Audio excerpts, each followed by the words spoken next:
اس واسطے دوسرے انسانوں کو جو امت کے افراد ہیں جب ان میں وہ اہلیت پیدا ہوگی یا ان پر وہ ذمہ داری ڈالی جائے گی ان کو خلیفۃ اللہ نہیں کہتے ہیں، خلیفۃ الرسول کہتے ہیں۔ وہ ہیں خلیفۃ الرسول، اور پیغمبر کون ہے؟ وہ ہیں خلیفۃ اللہ، اللہ کی طرف سے وہ حکومت کرتے ہیں۔ جس طرح سے اصل جو ہیں حاکم مطلق، اصل حاکم کون ہے؟ اللہ، وہ تنہا ہے۔ اسی طرح سے اس کا خلیفہ بھی دنیا میں جو ہوتا ہے ایک وقت کے اندر ایک ہی ہوتا ہے اس ایریے کے واسطے۔ کسی ایک ایریے کے لیے ایک وقت میں دو نبی کبھی آئے؟ کبھی نہیں آئے۔ ایریا مختلف ہوگا، زمانہ مختلف ہوگا، ایک زمانے میں ایک ایریے کے واسطے ایک نبی آتا ہے، ایک خلیفہ ہوتا ہے، کیونکہ فطری نظام یہی ہے کہ ایک مدبر اور ایک منتظم ہو۔ نبی کریم صلی اللہ علیہ وسلم پوری دنیا کے واسطے آئے نبی، اور قیامت تک کے واسطے نبی آئے۔ چنانچہ کہہ دیا آپ کے بعد کوئی نبی نہیں آئے گا۔ کیوں؟ اس واسطے کہ قیامت تک کے لیے اگر کوئی اور نبی آ جاتا اس کے معنی یہ ہے کہ نبوت میں شریک۔ اسی طرح سے آپ سارے عالم کے لیے نبی ہیں، آپ کی موجودگی میں کوئی دوسرا نبی نہیں ہے۔ دیکھیے پیچھے آیت گزر چکی ہے، آیت نمبر 51، وَلَوْ شِئْنَا لَبَعَثْنَا فِي كُلِّ قَرْيَةٍ نَذِيرًا۔ اگر ہم چاہتے تو ہر بستی کے اندر نذیر بھیج دیتے، لیکن کیوں نہیں بھیجا؟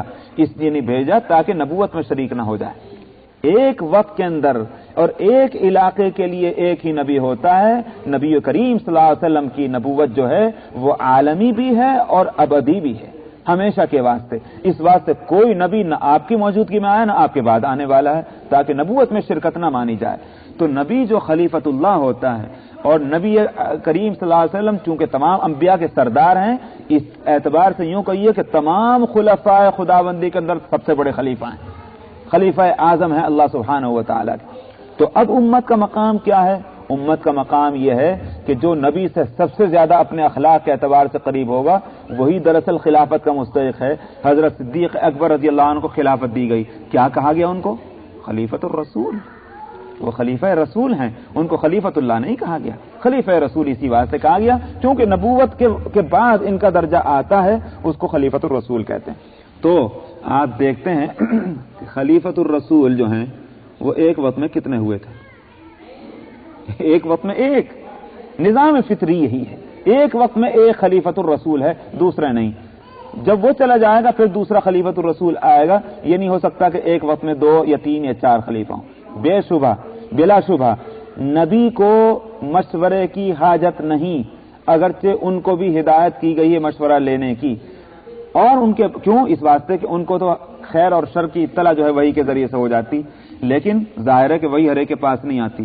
دوسروں کو پابند بنایا گیا، خلیفۃ الرسول کو پابند بنایا گیا، مشورہ لو، مشورہ لینے کے پابند ہو، مگر مشورہ ماننے کے پابند وہاں بھی نہیں بنایا گیا۔ مشورہ ماننے کے اگر پابند ہو جاتے اس کے معنی یہ ہے کہ یہ شریک ہو گئے۔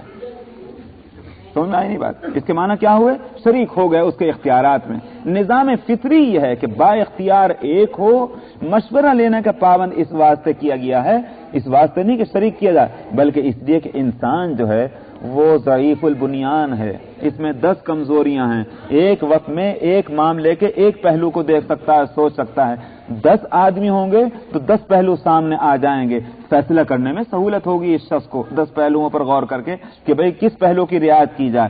لیکن یہ نہیں ہے کہ 10 آدمیوں کو فیصلہ کرنے کا اختیار دے دیا جائے، فیصلہ کرنے کے اختیار ایک ہی کو ہے۔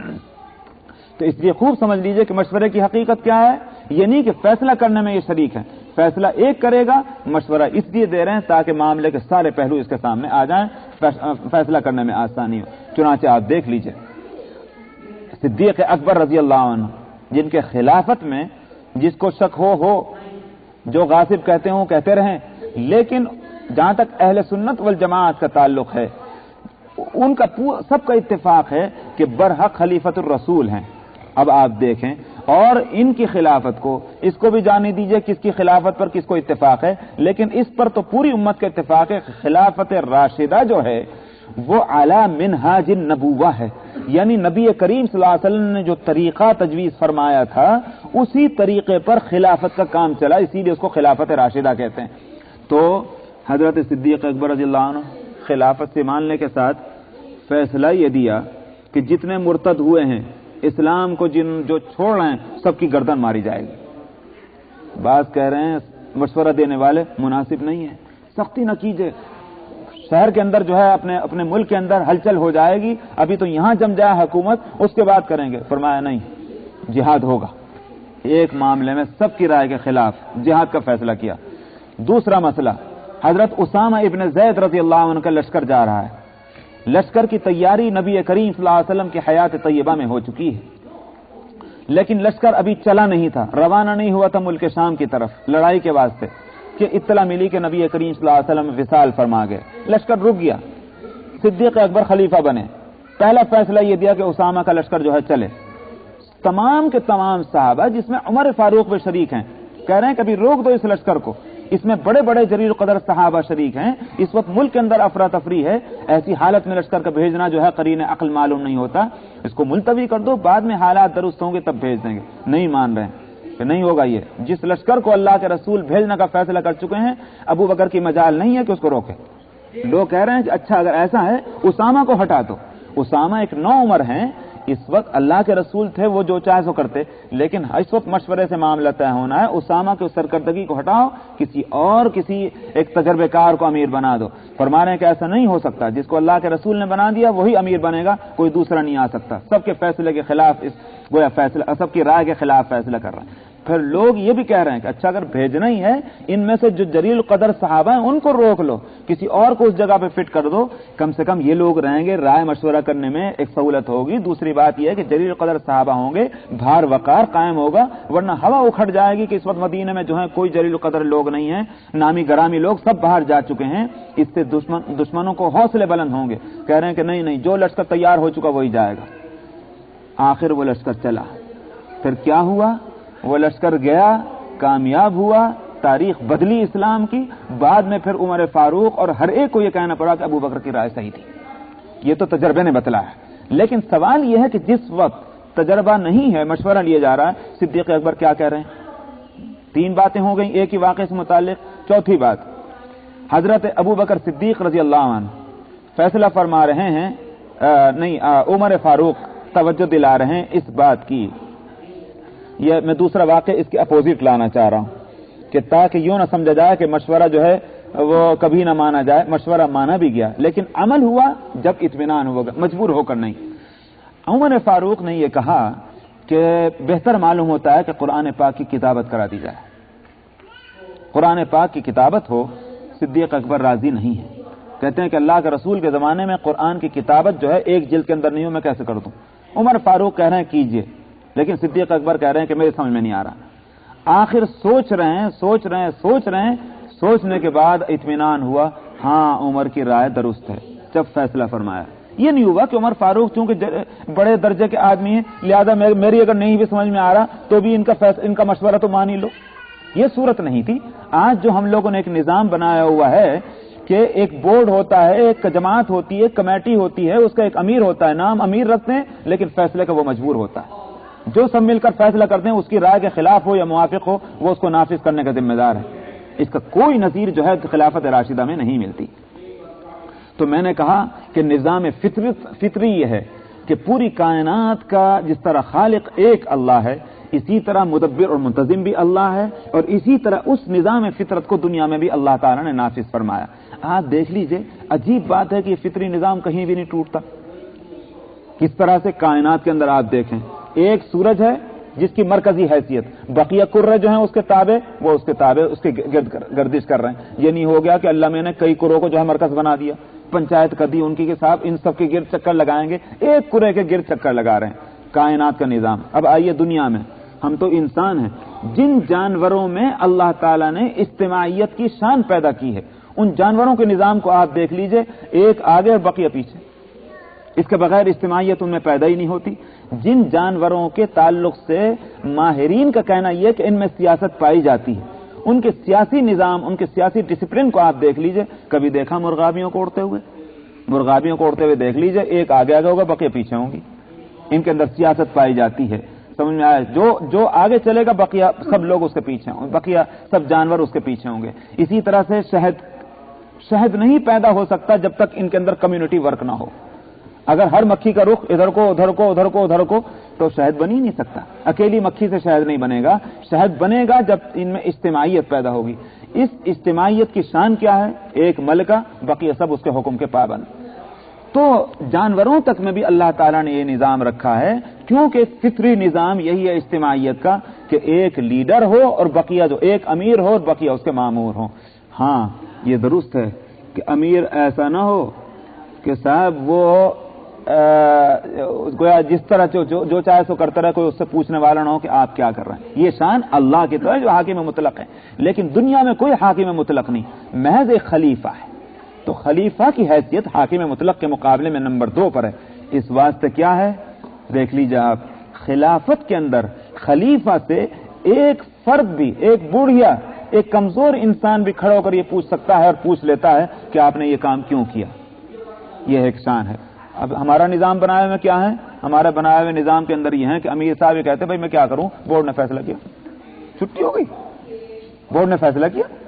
وہ جو نظام ہے اس خلیفہ سے ہر فرد جو ہے یہ پوچھ سکتا ہے یہ کام کیوں ہوا. فیصلہ کرنے کا جس کو اختیار ہے وہی جواب دینے کی پوزیشن میں وہ جواب دے گا کہ یہ کیوں ہوا. عمر فاروق ہوں کہ ابو بکر صدیق ہوں کہ عثمان غنی ہوں کہ علی مرتضی ہوں. خلافت راشدہ کے ہر خلیفہ جو ہیں وہ پوری امت کے سامنے جواب دے، جو چاہے اس سے پوچھ لیتا ہے. تو یہ معنی نہیں ہے کہ صاحب لیجو ان کو تو جو ہے وہ پورا نظام دے دو تو جو چاہے سو کریں گے، ہوا میں اڑائیں گے. ایسا تھوڑا ہی ہے. ہر شخص اس کا دامن پکڑ کر پوچھ سکتا ہے کہ آپ نے کیا کیا. بلکہ یوں کہیے کہ اس صورت میں تو زیادہ نازک پوزیشن ہو گئی. وہاں تو 10 آدمیوں کے سامنے جواب دے تھا اور یہاں پوری خلق خدا کے سامنے جواب دے بن گیا ہے. تو میں نے کہا کہ یہ کہ نظام فطرت ہے، اس لیے اسی نظام کو ہمیں اپنانا چاہیے. اسی نظام کو نظام اسلامی کہتے ہیں. فرماتے ہیں کہ وہی وہ ذات ہے کہ جس نے پیدا کیا آسمانوں کو اور زمین کو اور جو کچھ ان کے درمیان میں ہے 6 دن کے اندر. پھر اس نے توجہ فرمائی عرش پر. میں اللہ کے شان کے مناسب یہی ترجمہ کر سکتا ہوں. الرحمن فصل بھی خبیرہ، وہ ذات جو ہے بڑی رحمت والی ہے. سو جہاں تک اس کی عظمت اور اس کی رفعت شان کا تعلق ہے، پوچھ لے کسی جاننے والے سے. مطلب اس کی شان کتنی اونچی ہے کسی جاننے والے سے پوچھ. یہ مطلب نہیں کہ پیغمبر کو پتہ نہیں. ایک محاورہ ہے، میں کیا بتلائیں آپ کو، بس کسی جاننے والے سے پوچھو کیا چیز تھی. ایک محاورہ جیسے. مطلب یہ ہے کہ کہاں تک بتلائی جائے جاننے والے جان سکتے ہیں کہ بھئی اس کا مقام کیا ہے. اور جب کہا گیا ان سے کہ سجدہ کرو رحمان کے واسطے تو یوں کہنے لگے کیا ہے رحمان. سمجھ میں آیا کیا ہے رحمان؟ حالانکہ رحمان بعض لوگوں نے سمجھا کہ معلوم ہوتا ہے کہ رحمان کا لفظ بولا نہیں جاتا تھا مشرکین میں. غلط ہے.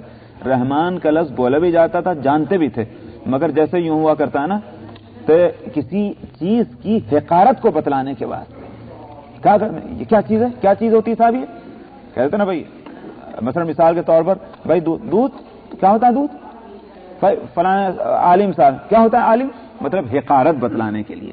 ٹھیک اسی طرح یوں کہتے ہیں کہ جب کہا جاتا ہے کہ رحمان کو سجدہ کرو تو کہتے کیا ہوتا ہے رحمان. انسجدو، کیا ہم ہر اس چیز کو سجدہ کر لیں جس کا آپ ہدایت کرتے ہیں. یعنی پیغمبر کو کہا جا رہا ہے کہ جس کو بھی آپ سجدہ کرنے کو کہیں بس ہم اس کو سجدہ کر لیں آنکھ بند کر کے. ایسا تو نہیں. تو اس کو گویا بتایا کہ یہ ایسے احمق ہیں کہ اللہ کے مقابلے میں ایک دوسرے کے مددگار اور وہ اللہ کے جس کے دوسرے صفاتی نام سے واقف ہیں. دیکھو ذلیل لوگ کس طرح یہ سوال کرتے ہیں کہ کیا ہوتا ہے رحمان. یہ اتنے ذلیل لوگ ہیں کہ اللہ کی شان میں بھی گستاخی کرنے سے نہیں گریز کرتے. اللہ تعالی حفاظت فرمائے. اور انس فرمایا کہ کیا ہم سجدہ کریں اس چیز کو جس کے سجدہ کرنے کی آپ ہم کو ہدایت کرتے ہیں. اور فرمایا کہ ایسا کہنے کے ساتھ ان کی نفرت میں زیادتی ہوتی جاتی ہے. تو یہ آیت ہے سجدے کی. جیسے میں نے پچھلے ہفتے کہا تھا اس آیت کی تلاوت پر سجدہ ہونا چاہیے. اور مستحب یہ ہے کہ یہ لفظ بھی پڑھا جائے اگر یاد رہے. مستحب ہے کہ زادن اللہ رغبتاً بما زادوا نفورا، کہ جس چیز میں ان کی نفرت بڑھی ہے اللہ تعالیٰ انہی چیزوں کے اندر ہمارے اندر رغبت اور شوق پیدا فرما دے. وآخر دعوانا الحمدللہ.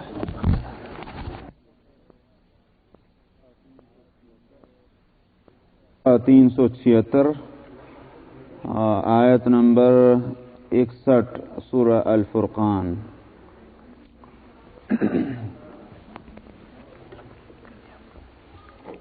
اعوذ باللہ من الشیطان الرجیم. بسم اللہ الرحمن الرحیم.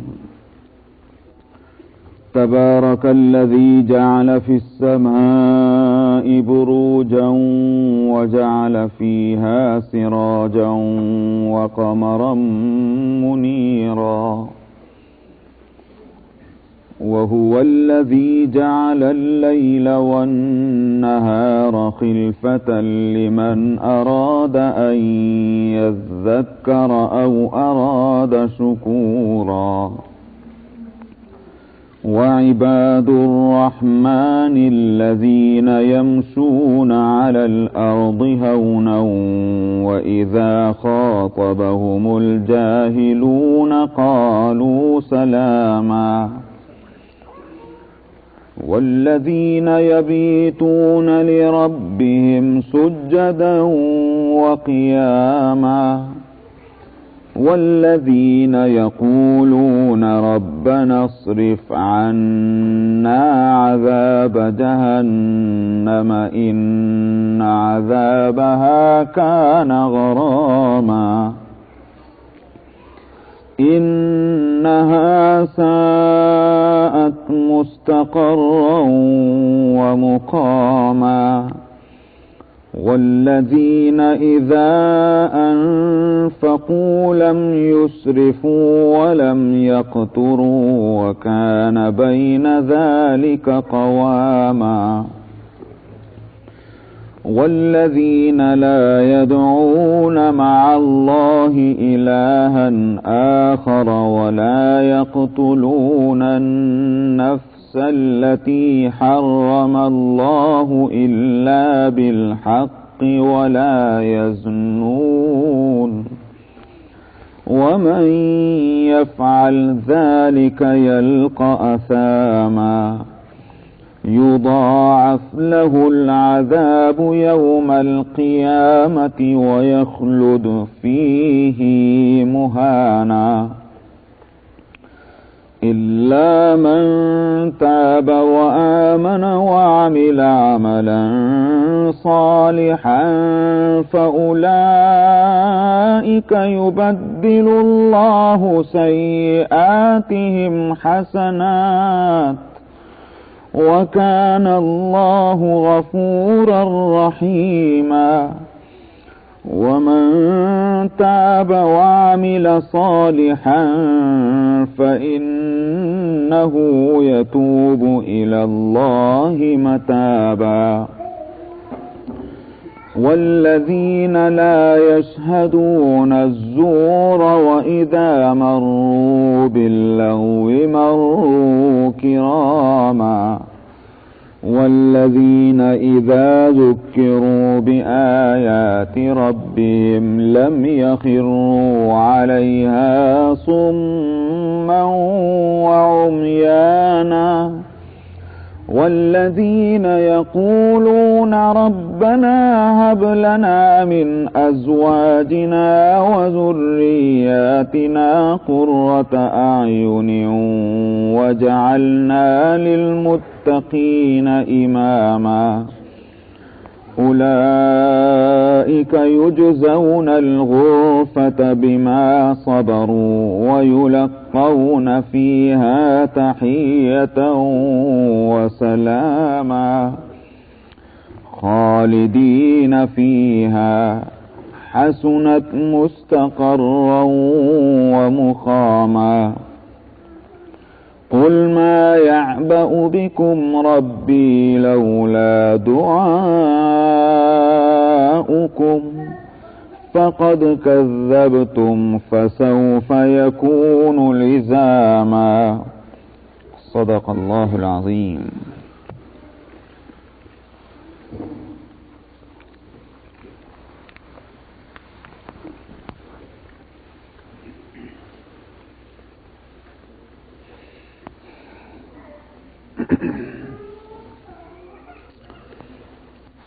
اس سے پہلے کی آیت میں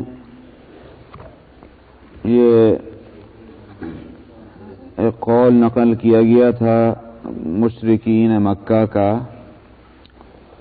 کہ انہوں نے ان سے جب یہ کہا گیا کہ سجدہ کرو عبادت کرو اس ذات کی کہ جس کی صفت رحمان ہے تو انہوں نے یہ کہا تھا کہ رحمان کیا ہوتا ہے؟ کیا ہم ہر اس چیز کو سجدہ کریں جس کو سجدہ کرنے کو آپ کہتے ہیں؟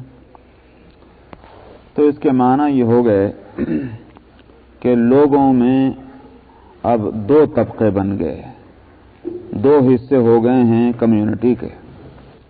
ایک حصہ ان لوگوں کا، ایک طبقہ ان لوگوں کا کہ جو رحمان کو سجدہ کرتے ہیں، اور ایک طبقہ ان لوگوں کا کہ جنہوں نے رحمان کے سجدے سے انکار کر دیا۔ جو رحمان کو سجدہ کرنے والے ہیں تو ظاہر ہے کہ ان کو بندے کہا جائے گا، رحمان کے بندے ہیں۔ اب دیکھنا یہ ہے کہ رحمان کے بندے اور جو رحمان کے بندے نہیں ہیں، ان دونوں میں فرق کیا ہو جاتا ہے؟ تو اگر کوئی فرق نہیں تو پھر اس عمل کا بھی کوئی فائدہ نہیں، لیکن اگر اس نسبت سے اور اس سجدے سے اس طبقے میں کچھ ایسی تبدیلیاں آ جاتی ہیں کہ ان میں ان خصوصیات اور ان صفات کی وجہ سے، ان باتوں کی وجہ سے سب لوگ اسے اچھا سمجھتے ہیں، تو پھر اس طریقے عمل کو اللہ سبحانہ و تعالیٰ کی عبادت، جس کے لیے لفظ سجدہ استعمال کیا گیا، اس طریقے کو اور اس کام کو کیسے اچھا نہیں کہا جائے گا؟ یعنی حاصل یہ ہوا کہ تم سجدے سے انکار کر رہے ہو تو ذرا اپنے احوال کو دیکھو، اور جو سجدے کا اقرار کرتے ہیں، سجدہ کرنے کو تیار ہیں، ذرا ان کے حالات دیکھو، دونوں میں کتنا بڑا فرق ہے۔ تو تمہارا منہ ہے یہ کہنے کا، جو باتیں تم کہتے ہو اللہ سبحانہ و تعالیٰ کی ذات کے تعلق سے، یہ ہے مطلب۔ اب جہاں تک ان لوگوں کا تعلق ہے کہ جو میں نے کہا کہ وہ دوسرا طبقہ کہ جو رحمان کو سجدہ کرنے سے انکار کر رہا ہے، ان کے کیا اوصاف ہیں، ان کے کیا احوال ہیں، ان کے اندر کیا باتیں، اسے بتلانے کی ضرورت نہیں، وہ تو سب کی آنکھوں کے سامنے ہے، ساری برائیاں ان میں موجود ہیں۔ بتلانا ان لوگوں کا ہے کہ جو رحمان کو سجدہ کرتے ہیں کہ ان میں کیا خصوصیات پیدا ہوتی ہیں، ان کو بتلانا ہے۔ ایک تو یہ کہ وہی چیز قابل ذکر ہے، وہ چیز تو قابل ذکر ہی نہیں۔ اگر مثلا آپ کہیں کہ صاحب برائی کیا ہے، تو ہم کہیں کہ صاحب چوری کرنا، ڈکیتی ڈالنا، یہ وہ، تو بجائے اس کے کہ ہم اس میں وقت ضائع کریں، ہم یہ کیوں نہ بتلائیں کہ اچھائیاں آپ کو بتلائیں، کیونکہ قابل عمل اور قابل تقلید اچھائیاں ہیں، ان کی تفصیل سامنے آ جائے تو لوگ عمل کریں۔ برائیوں کی تفصیل بتلانے سے کیا فائدہ، ان کو پر کون سے عمل کرنا۔ ایک تو بات یہ ہے کہ اچھے بندے جو ہیں، جن کا نام عباد الرحمان ہے، اللہ کے بندے، ان کی صفات بتلا دی جائیں تاکہ کمپیئر کرنے میں بھی آسانی ہو، اور دوسری بات یہ کہ جب معلوم ہو کہ یہ لوگ بہت اچھے ہیں تو پھر ان کی نقل اتارنے میں اور ان کو فالو کرنے میں آسانی ہوگی۔ ایک تو وجہ یہ ہوئی، اور دوسری وجہ یہ ہے کہ برائیوں کی دنیا میں کمی نہیں ہے، برائیاں زیادہ ہیں، اچھائیاں کم ہوتی ہیں۔ اسی واسطے کہا جائے گا کہ لوگ یوں سمجھتے ہیں کہ اچھائی اختیار کرنے میں مشکلات ہیں، اس واسطے کہ وہ بہت لمبا راستہ ہے، اس لیے کہ ان کی تعداد بہت زیادہ ہے۔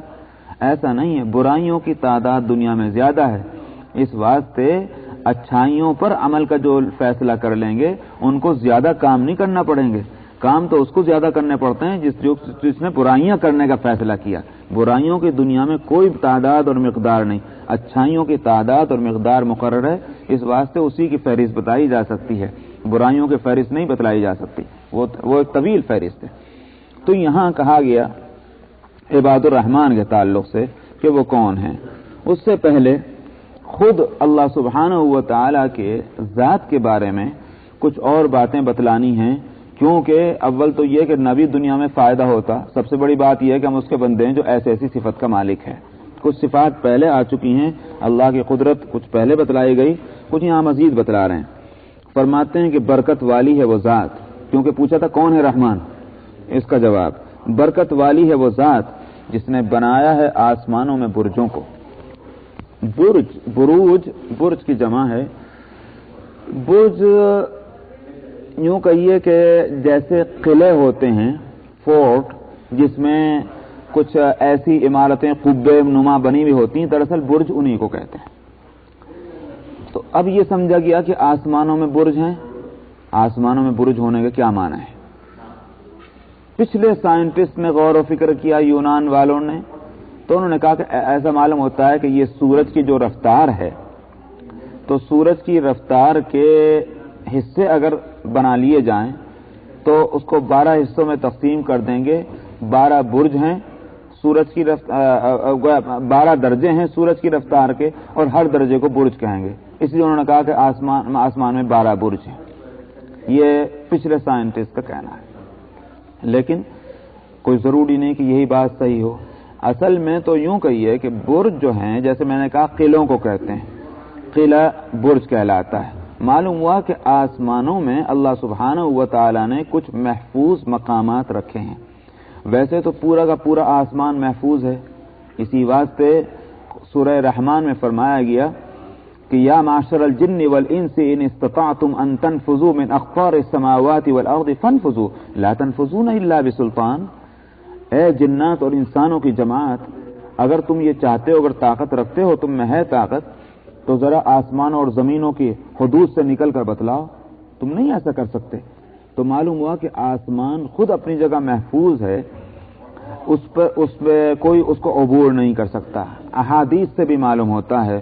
خود قرآن شریف میں مثلا تبارک اس میں فرمایا گیا سورہ قاف کے اندر یا سورہ ملک کے اندر ہے نا کہ ما ترى فی خلق الرحمن، نہیں اس میں نہیں، سورہ اس میں ہے قاف میں،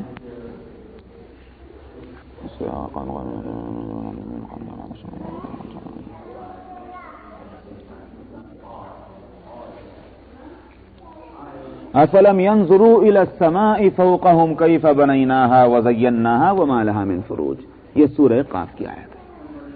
کیا یہ نہیں دیکھتے آسمانوں کی طرف جن کو ہم نے بہت خوبصورت بنایا اور ایسا مضبوط بنایا کہیں اس میں پھٹن نہیں دیکھتے.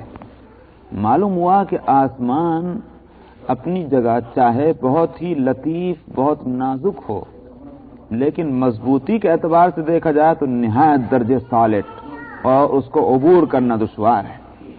تو آسمان پورا کا پورا اپنی جگہ محفوظ. لیکن سوال یہ کہ آسمان سے مراد خود کیا ہے؟ کیا آسمان سے مراد حقیقی آسمان ہے یا کچھ اور؟ پہلی بحث تو یہ. اس کے بعد پھر بروج کا مسئلہ آسان ہو جاتا ہے سمجھنا. ضروری نہیں کہ یہاں السماء سے مراد حقیقی آسمان ہو، بلکہ آسمان سے نیچے اور زمین سے اوپر جو ہے اس کو بھی سماء کہا جاتا ہے. مثلا قرآن شریف میں دوسری جگہ فرمایا وَأَنزَلْنَا مِنَ السَّمَاءِ مَاءً طَهُورًا، وَنَزَّلْنَا مِنَ السَّمَاءِ مَاءً، دونوں لفظ آتے ہیں.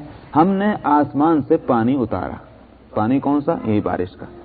حقیقی آسمان سے تو پانی نہیں آتا، ہماری آنکھوں کے سامنے ہے، بادلوں سے آتا ہے پانی. تو اسی واسطے قرآن شریف میں دوسری جگہ اس کو بھی بتلایا گیا کہ وَأَنزَلْنَا مِنَ الْمُعْصِرَاتِ مَاءً ثَجَّاجًا، ہم نے نچوڑنے والی چیزوں میں سے پانی اتارا. یہ جو بادل جو ہیں یہ ایسے ہیں کہ اس میں سے پانی نچڑ کر آتا ہے. اسی طرح سے سورہ واقعہ کے آخر میں ہے کہ أَأَنزَلْتُمُوهُ مِنَ الْمُزْنِ أَمْ نَحْنُ الْمُنزِلُونَ، بادلوں سے تم پانی گراتے ہو کہ ہم گراتے ہیں. تو وہاں بادلوں کا تذکرہ خود قرآن شریف میں موجود ہے. تو بارش بادلوں سے آتی ہے، لیکن قرآن شریف میں جا بجا اس کے لیے لفظ السماء استعمال ہوا ہے. تو بادلوں کے لیے معلوم ہوا کہ آسمان حقیقی جو ہے اس سے نیچے خلا کے اندر اگر کوئی چیز ہے اس کو بھی سما کہا جائے گا. ہو سکتا ہے کہ یہاں بھی السماء سے مراد حقیقی آسمان نہ ہو، بلکہ آسمان سے نیچے جیسے بادل ہیں یا بادلوں سے اوپر کی جو فضائیں ہیں ان کو بھی سما کہا گیا ہوا. وہ ایک بات تو یہ. اب جب یہ معنی ہو گئے عام، تو بروج کا مسئلہ بھی پھر اسی طرح ہم حل کریں گے کہ اگر حقیقی آسمان ہے تو اس میں کچھ بروج اور ہوں گے، لیکن اگر آسمانوں سے نیچے فضائیں ہیں تو اس میں بروج کچھ اور طرح کے ہوں گے. اس کے لیے اصل میں قرآن شریف میں کچھ اور جگہ دیکھنا ہے، اور وہ ہے سورہ جن. سورہ جن میں جنات نے جب نبی کریم صلی اللہ علیہ وسلم کی نماز فجر میں ایک دفعہ قراءت قرآن سنی تو انہوں نے کہا کہ اوہو یہ تو بڑا عجیب کلام ہے، اور انہوں نے کلمہ پڑھ لیا کہ یہ وہی کلام ہے کہ جس کے بارے میں پیشین گوئیاں پہلے سے چلی آتی ہیں، اور یہ ہو نہ ہو یہ وہی نبی ہے کہ جس کی اطلاعات پہلے انبیاء نے ہم کو دی ہیں. یہ وہ نبی آ چکا، یہ کلام اللہ کا ہے. انہوں نے سنا اور اس کلام کی خوبیوں کو سمجھا اور سمجھ کر کے انہوں نے پہچان لیا کہ یہ پیغمبر آخر الزمان صلی اللہ علیہ وسلم ہیں، انہوں نے ایمان قبول کیا۔ اس کے بعد وہ اپنے بھائی بندوں کے پاس پہنچے جنات، اور انہوں نے یوں کہا کہ وقالو کیا ہے کہ انا سمعنا قرآنا عجبا یہدی الی الرشد فآمنا بہ۔ ایک تو بات یہ کہی کہ ہم نے بڑا عجیب قرآن ہم نے سنا ہے اور جو راہ ہدایت کی رہنمائی کرتا ہے۔